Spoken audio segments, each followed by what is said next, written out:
We feel amazing, and thank you so much for like your kind words. That's like means a lot. I did see you singing along in the front, so yeah, amazing.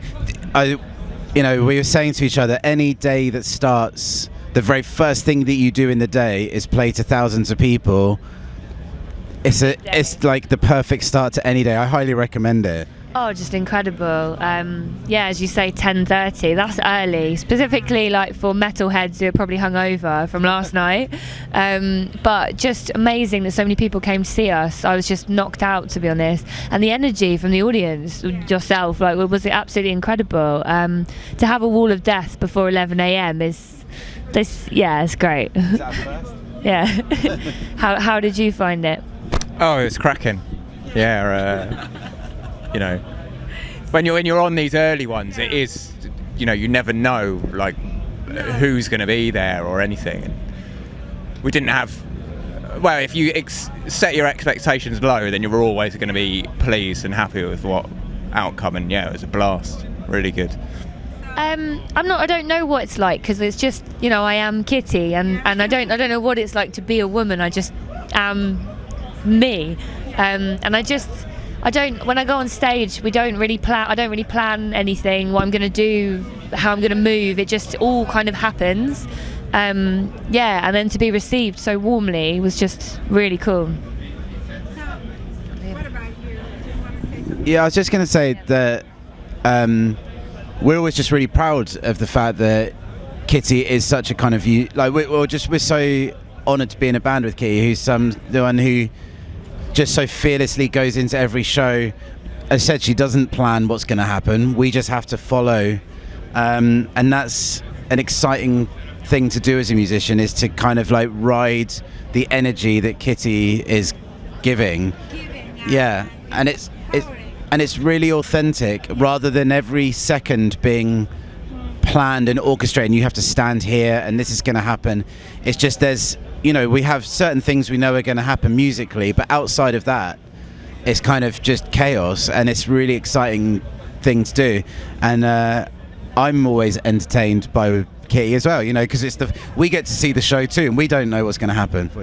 We do everything as much as we can as a team. We really believe in each other. We believe in the band, we believe in the music we're making, and when we go out on stage, I absolutely know for certain that everyone in the band is going to do everything they can to perform the music to the best of their ability. If something goes wrong, that's not their fault. It's just the way it happened. And if we go down, we all go down together. We are a unit, and I think that extends to the videos and stuff. And so when we're coming up with those ideas, it might be an idea I have, Kitty has, or Andy has, and then we just talk about it and just make it. And we never have any money to make them. We just make something happen. We just have faith in each other that we will give it our all. And sometimes we're like, we don't really have an idea here, but put the camera on Kitty and she will do something worth watching. Something, yeah. Yeah, you always do something. When I'm writing the visual, there's always like a visual in my mind of how the video should look. Whether it's just like the colour of it, or if it's going to be black and white, or there's always a visual that goes along with writing. So the video ideas come really early, the initial idea, and it does tend to end up being what the video is. Yeah, it just goes hand in hand with the song. They're inseparable. So Repent, that kind of clinical, bleached out, that goes with the song. Animal, having the dog and it being like the blue lights, like street lights, just it has to go with the music. It's as important for me. The wedding dress, yeah. I think that was because that song is about as a woman you are always expected to act in a certain way and be a certain way, and Animal is about being like, no, like fuck you, I just am who I am. And so the idea of wearing a wedding dress, which is the most kind of symbol of like I was about to say oppression, but that's that's too strong, but I think you know what I mean. I thought I'll wear a wedding dress, because think like from when you're a little girl, do you want to get married? What's your wedding going to be like? And it's like, no, there's other things I want to do, as well as that, or maybe not that. So the wedding dress, I kind of wanted to symbolise something with that. Yeah. So it was made at quite a difficult time for me, because my mum passed away unexpectedly.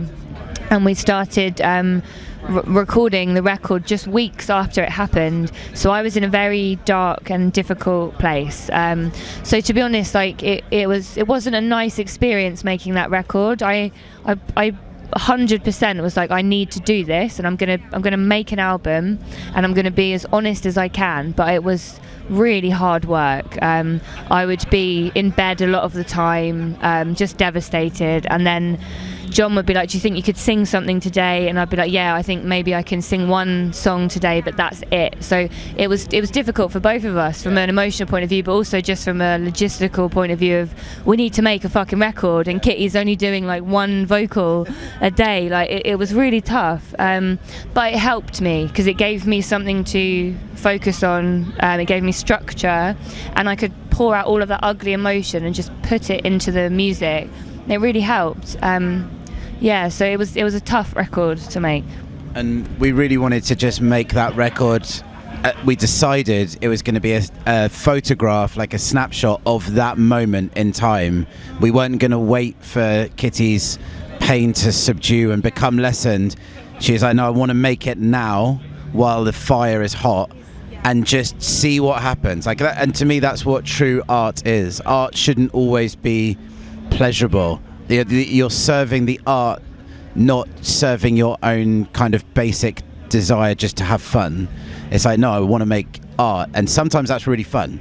It can be really fun when you're in the studio and you're playing guitar and you're plugging in loads of pedals and making weird noises. It's interesting and fun, and you're having a good time. And then other times it's watching Kitty cry on the floor, singing and throwing a microphone across the room and going, whoa, that's powerful art. Both of those things are totally valid, and both of them are also part of our experience as a band, and kind of value them both in their own ways.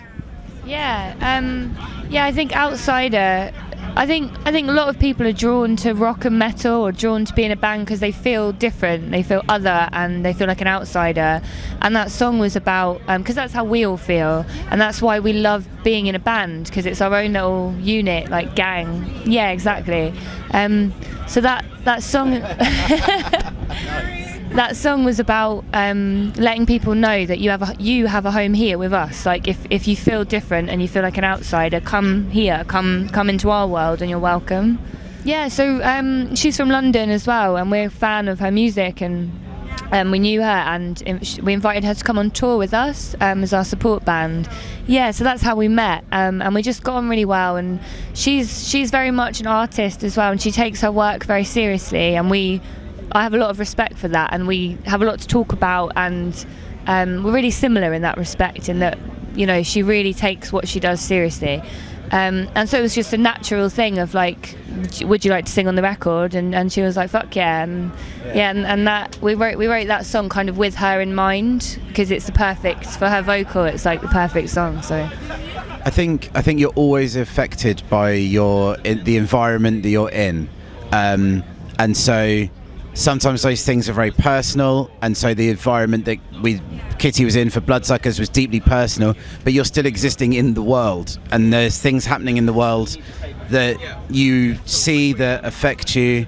We were like when we made the Vampire EP, that was like COVID, Brexit, all this stuff, and there was a kind of sense that framework was part of it. You can't avoid it, and I think the situations that you see in the world at the moment, the injustices, we're feeling like, why is no one doing the obvious fucking sensible things? It's kind of always been something that we've always kind of had in our music, which is, like we the underlying message of everything we do is kind of like, be authentic yourself, but ultimately like respect each other, be kind, because a lot of songs are like, why are people like attacking me, and by that token we're clearly critical of unnecessary violence, unnecessary hate.